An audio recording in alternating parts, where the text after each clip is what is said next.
In this episode, we're talking about the hypothetical glass ceiling in business and how a biologist has been able to break the stereotype that environmental professionals can't rise into the executive team of an infrastructure company. Hi and welcome. Buckle up for a new episode of Beyond the Green Line, the only podcast hooking you up for a virtual coffee date with some of the leading change makers, industry experts, and everyday activists in environmental and agricultural sciences. So pop in your headphones, go for a walk, and get ready for inspiration, ideas, insights, and real-life stories beyond the green line we balance along.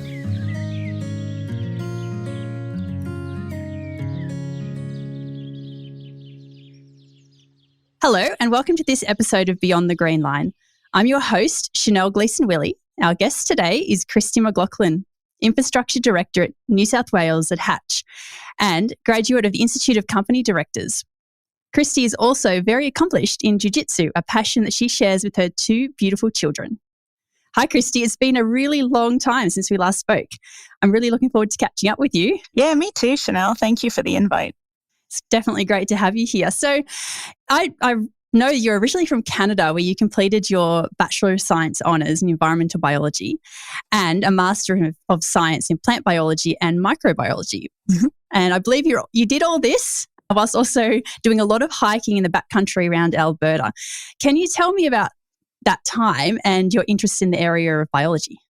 Absolutely. I started into biology through high school. I found high school I've always been really academic and really into reading and books and learning, but biology for some reason just felt really quite magical to me. It was, no matter what I learned, there was another question and it just opened up so much and everything just was connected to everything else. And so I just loved, I don't know why, I just loved biology. It made me try. It made me really engaged at high school. So it was a pretty natural progression into my bachelor. I went to University of Guelph in Ontario.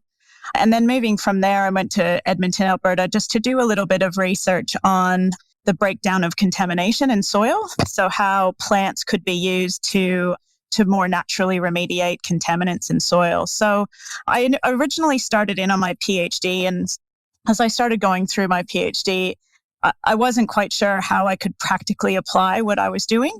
So I managed to get the master's and then move on to the next stage of my career. So I found the research itself incredibly rewarding. But then at one point I was just, how am I going to actually use the research that I'm doing? And I couldn't quite see that immediate application. So I just took a break to try to figure it all out. Was that because at the time bioremediation wasn't really being done anywhere?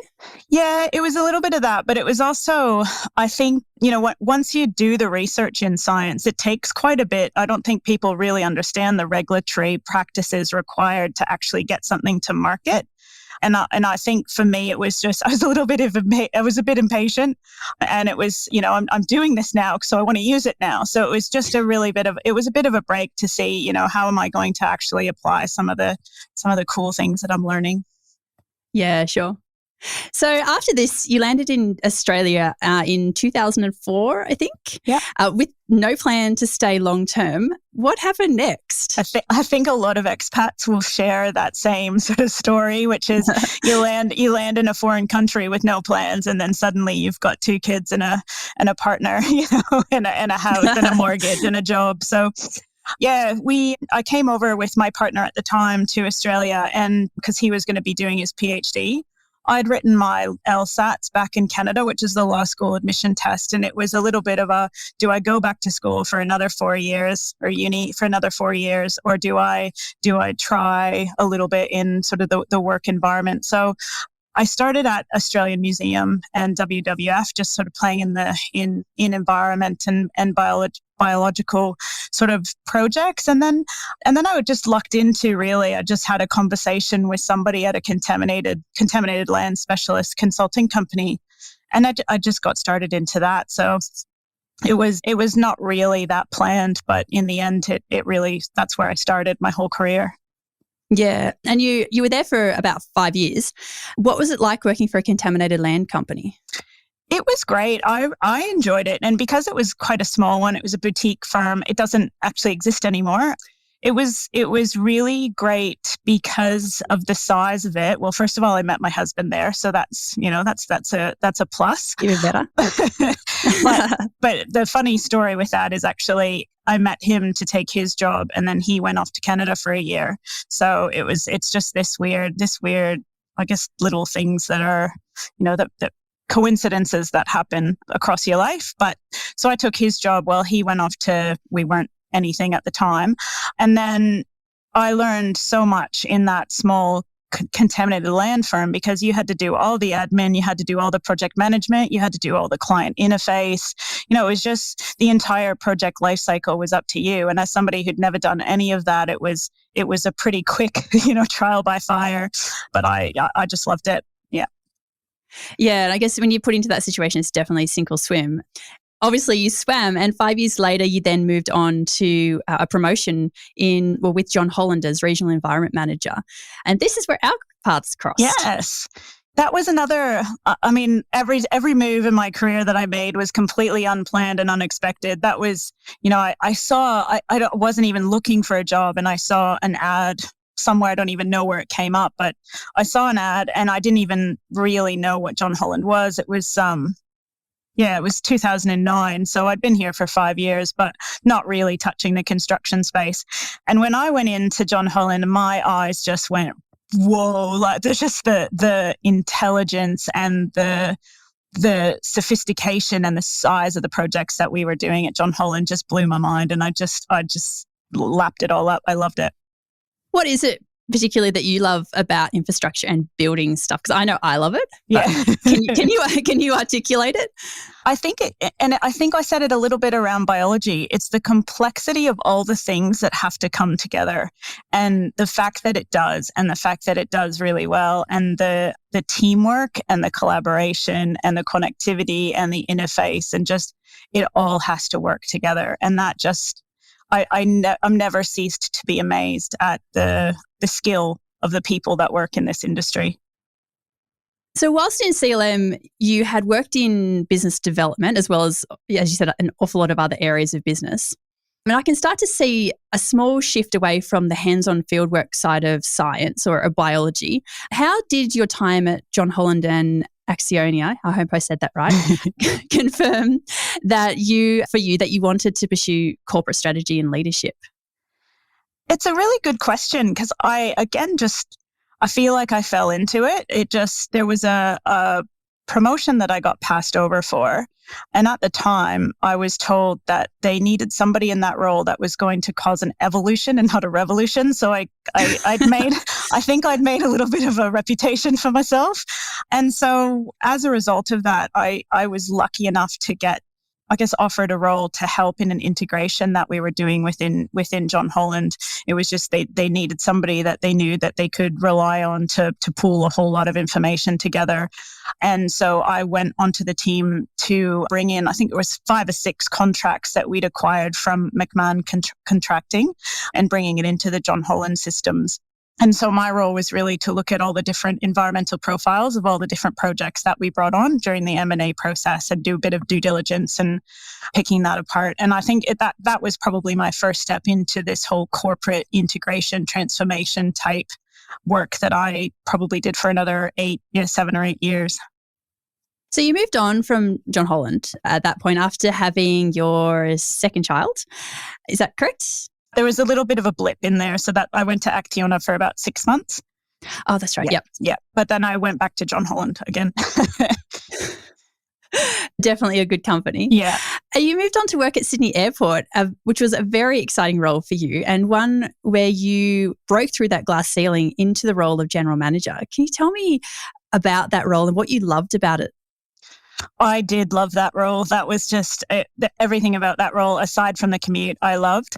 It was just pre-COVID while I was there. As sort of, I still remember being in the boardroom one day in January. We'd just come back from holidays and we started talking about this little virus and whether we should think about it as a SARS or whether, and it just, from there, everybody knows what happened from there. But yeah, that role, I absolutely loved it. We were planning planning on delivering a big transformation to the way that the buildings on airport were set up. The master plan for the airport was looking at some pretty big growth strategies, and it was really working with the design teams and the operation teams to how are we going to deliver that kind of a capital program, and pulling that capital program together under, in an environment that we really needed to make construction delivery strategy work. And, we were pretty close to pushing the button to make it all happen. And then we had to reduce the spend really quickly and let go of most of the construction team. Yeah, I guess really poor timing, but the actual process would have been really, really rewarding. Is the airport likely to, I guess, pull those out of the archives in future years, do you think? Well, I think they're going to have to come back and start to do that capital spend. In the COVID period, they've switched ownership, so I'm not really sure what the new owners would be looking for, but I would assume that, from a point of view of passenger forecasts, we're probably going to be seeing, international travel. I think domestic travel is getting back to close to what it was before, but international travel probably might take a little bit of a delay, but get back on track. So, we've got this new airport being built out in Western Sydney, and Sydney Airport's going to, probably want to keep up its current passenger load and grow as well. So we'll definitely need to see some capital investment in our Sydney Airport too. So. And with this role, did you see yourself as breaking through that glass ceiling, or was it more of a evolution? That's a really good question. I think from a personal point of view, I absolutely, there's something about the title, general manager, that, when you're in construction, I can't think of a general manager that I knew that was a female or a scientist, let alone a biologist. So, when I looked at those two aspects, I think it certainly made me feel that way. However, because it was in a company that was quite diverse and had multiple different backgrounds, it was a bit less obvious of a glass ceiling in the airport than it was in a construction company. So at the time, I probably thought it was a personal achievement rather than a broader glass ceiling, promotion. Okay. And you now work for Hatch, a multinational engineering company with a very entrepreneurial spirit. What's it like to be a leader there? Because you've well and truly stepped into that leadership position now. Yeah, it's the company that I'm working for now. It's really interesting in terms of that entrepreneurs with a technical soul. It's real and it's true. And I am one of the only non-engineers in my team, and that's okay. I'm also one of the only females in my team, and that's okay too. And it really is an area where the desire is there to really accept diversity and understand what it can bring. From a leadership point of view, Sydney's, or New South Wales, I guess, is in a very huge state of transition for Hatch, which is where I really enjoy being. We've just brought three different businesses in under Hatch. So we've acquired an urban solutions and urban planning group, Roberts Day, rail systems and a rolling stock engineering group under LTK, and then a civil and structural team with Lindsay Dinan. And those are three very different groups of people.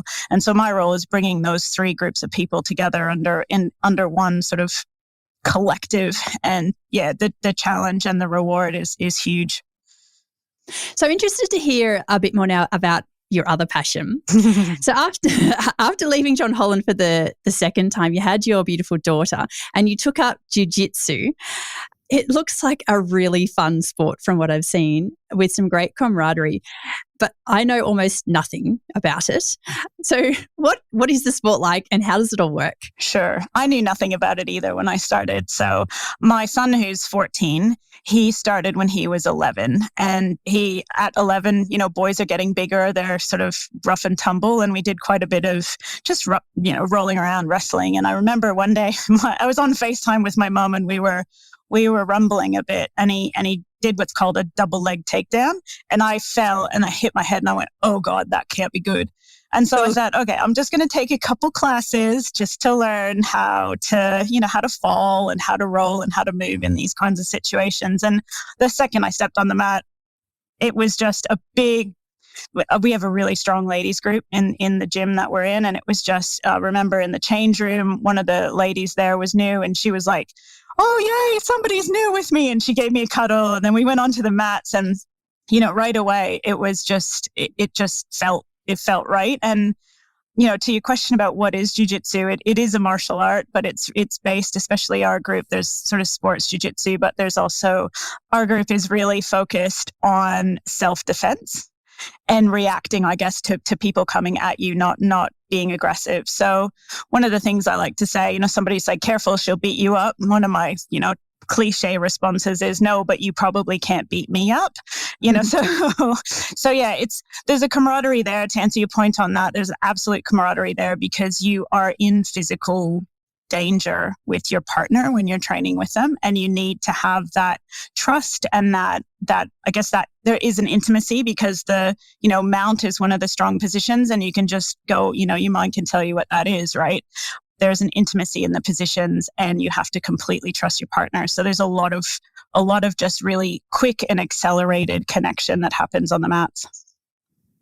And you've obviously got a pretty high pressure position at work. And other than trying not to crack your head open when you're wrestling with your son, is it a form of pressure release, or is it a form of relaxation for you, or a bit of both? It started, I can still remember the feeling of getting on the mats at first. And I loved it because I was bad at something, and I needed to just forget about everything to just listen. And I needed to learn, and I needed to take it all in, and nobody expected me to know anything, and no one expected me. So every aspect of reliance on me to take anything forward was gone. So, being a mom, being high pressure roles, all of that, it just kind of melted away. And I had an hour in every class to just focus on that one thing. So at first it was more of a relaxation, but the more into it I get, the more it becomes a release. I would say it's less relaxing because now I'm putting pressure on myself to grow and learn. And, with just over 20% of the way through the belt progression, so I've still got a long way to go.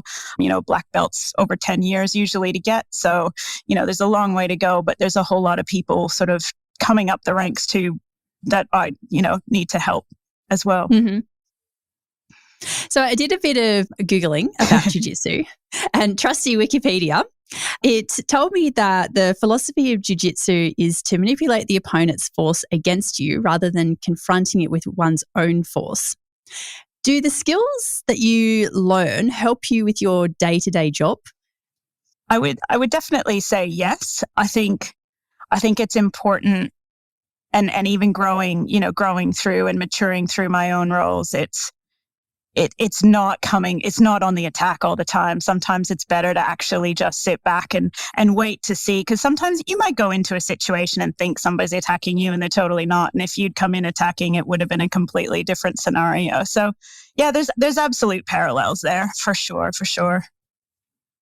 And is the sport mostly focused on physical combat, as we've discussed, or is there an element of philosophy like in karate?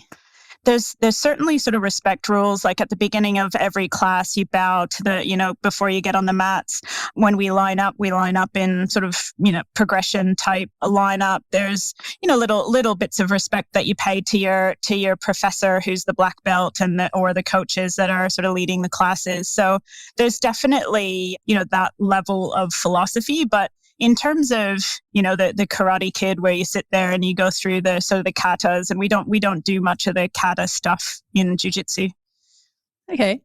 So you were trained at uni in science-based thinking, and obviously jiu-jitsu is a different form of thinking again.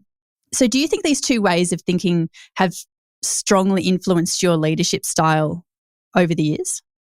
Absolutely. I think what I've done in the last sort of 10 to 15 years is I've strengthened some of my science-based thinking with some neuroleadership study and some organizational coaching. And I think to take some of the stuff that you're learning through science, which is,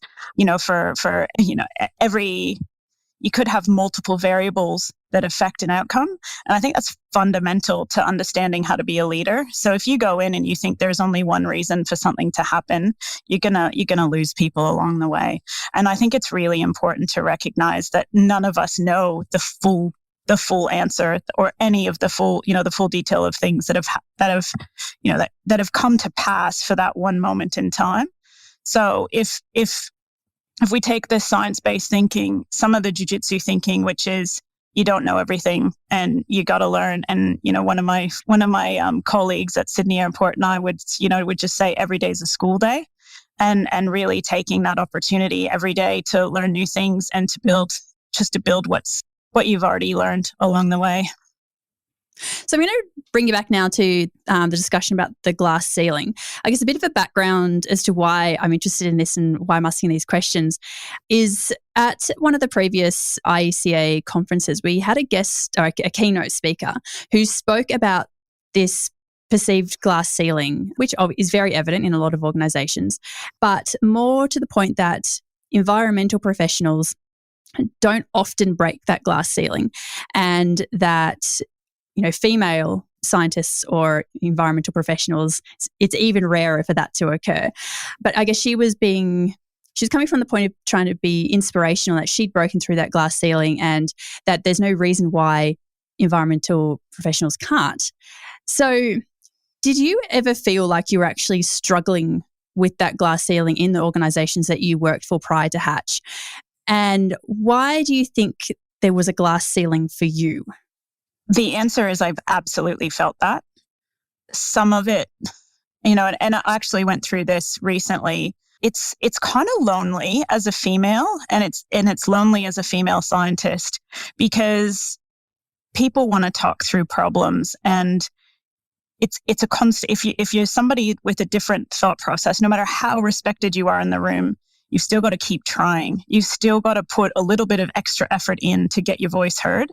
And I said, as I say, no matter how open the room is to you and no matter how much they want to hear you, you have to put a little bit of extra effort in to get that point across. And I had this conversation with somebody very recently, actually, and he said, but you're making change, Kristi, and that's really important. And it absolutely is important. But the individual, so in this case, myself, it takes a lot of energy. And not everybody wants to invest that energy. So the system itself is there from years and years and years and years of setup. So it's the people that want to come in and continue to blast against that and put in that energy to go through those barriers. And again, very rarely are they conscious barriers. And I have the utmost respect for my colleagues for wanting to break down their unconscious biases, but they're there. They're absolutely there. Mm. And is it that unconscious bias that is preventing, do you think, a lot of people from different professions, not just environmental professionals, or are we a bit unique in that, along with safety and quality, I guess, we are the outsiders in engineering companies, and that's maybe why it's a bit more stuck? Yeah. I think there's an important aspect to this, which is a curiosity that you need to have right from the get-go, which is understanding what everyone else around you values. So if you can understand others, then you can sort of pitch your input according to an understanding of what it will do to their values.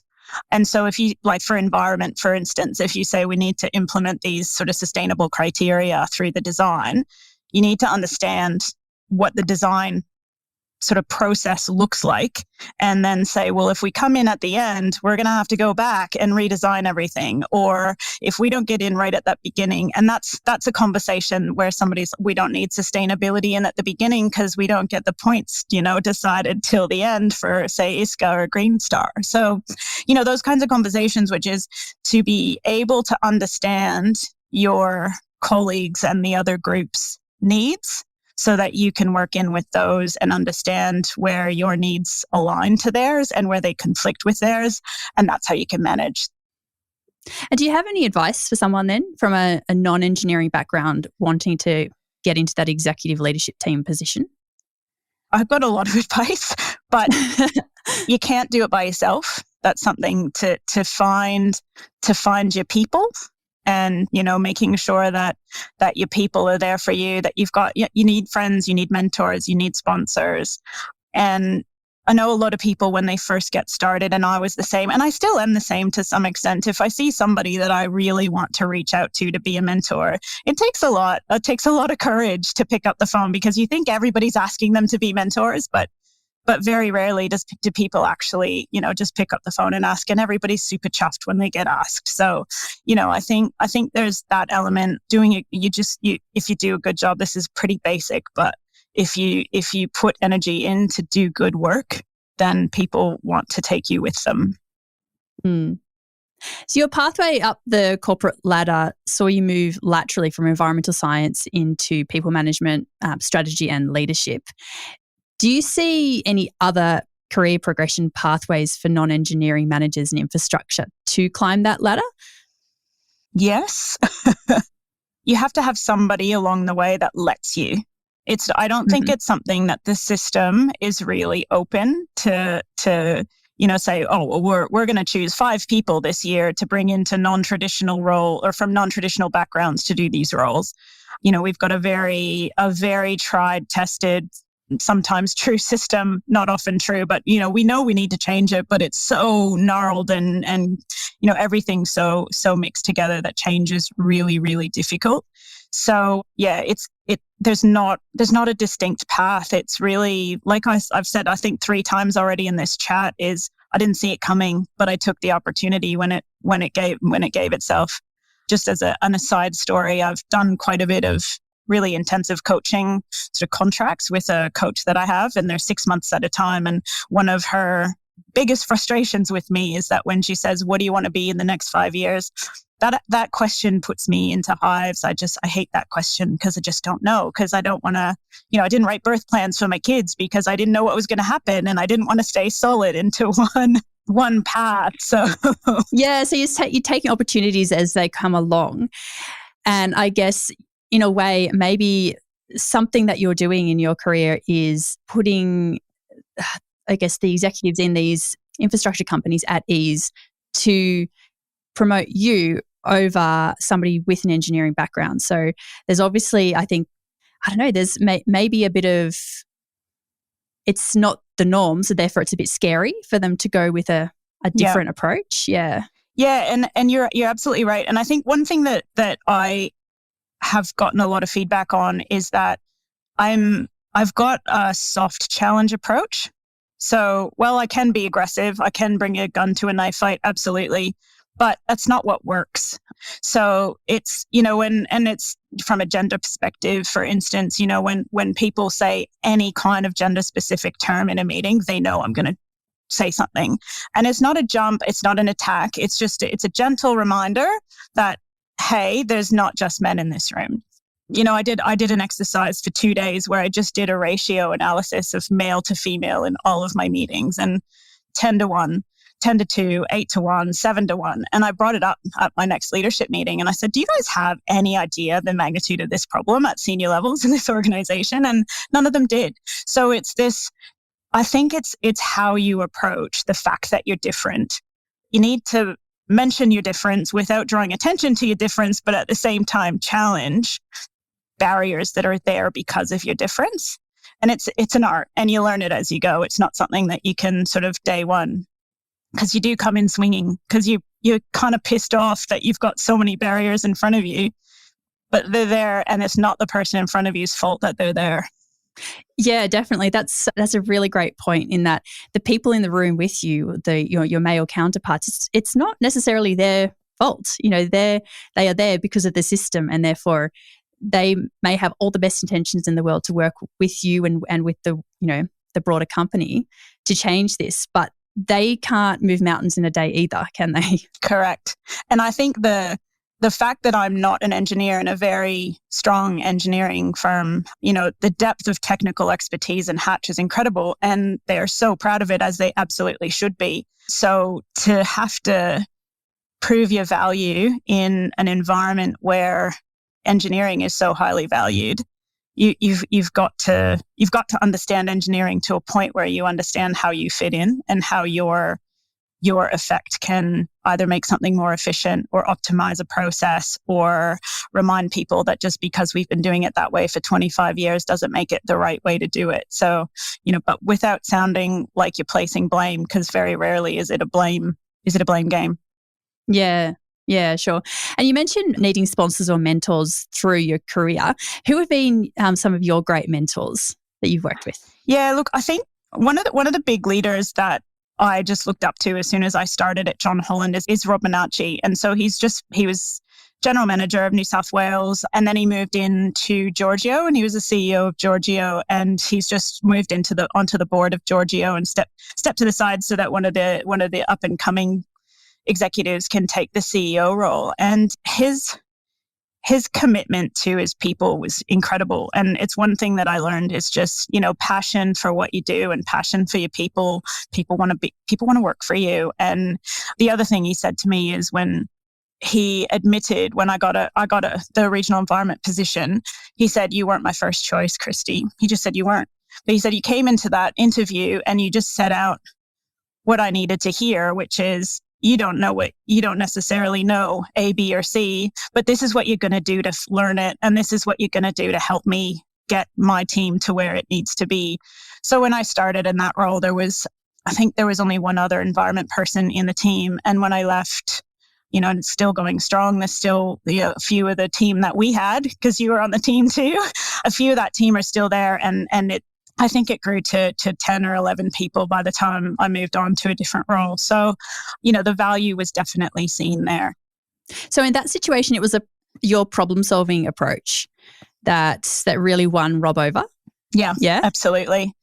And I think he saw sparks in people. He saw passion, and I've got lots of it, and he has lots of it himself. And I think but he also knows he really likes he likes an honest approach. If something's not real or not right, he doesn't mind being sort of told that. He might fight back. But the other thing I really liked about him is you could go into a room as a team and you could just absolutely just tear shreds out of a solution. But when you left that room, you knew he had your back. So, you could disagree the entire time, but if you landed on a solution by the end of that meeting, when you left, you knew that he was going to advocate for that solution. So there's a lot of trust there. And in terms of sponsors, so I moved from sort of working with Rob Minacci, I moved to Chris Evans in John Holland as well. And he's the one that brought me actually to Sydney Airport. So him and I just always had a great working relationship. We have a really there's a depth of trust there too. I really respect his integrity and the way that he approaches decisions. He's just, there's a lot of really just mutual respect there. And so, he's working in New Zealand now for a different company, but I grew quite significantly with the opportunities that he gave me because he trusted my ability to take something new on.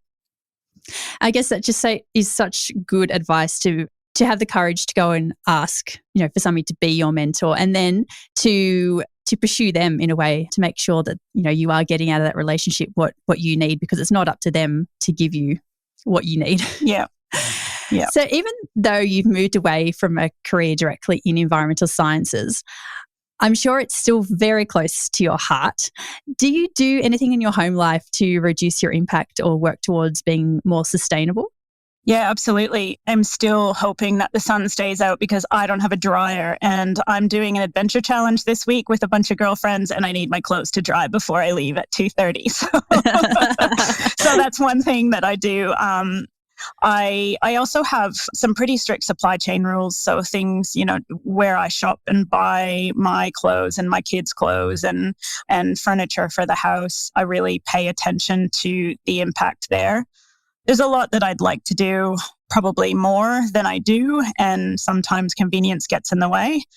Convenience and children and just trying to get through the day and just getting people out the door into different things and places. But yeah, and I'm trying, I don't drive to work anymore because I can. So if I have an option for public transport that's effective, I'll take that every time. So there's bits and pieces that I definitely consider. Well, thank you so much for your time today. My pleasure. It has been really lovely and enlightening to talk to you about your career and some of your advice to people up and coming. Thank you again for your time. Thank you. It's been really great to see you again and have a chat. That wraps up this episode of Beyond the Green Line podcast. Thanks very much for listening. Thanks for listening to this episode of Beyond the Green Line, brought to you by Moss Environmental. Subscribe to our podcast for your weekly invitation to join the conversation. Until next time, keep thinking green.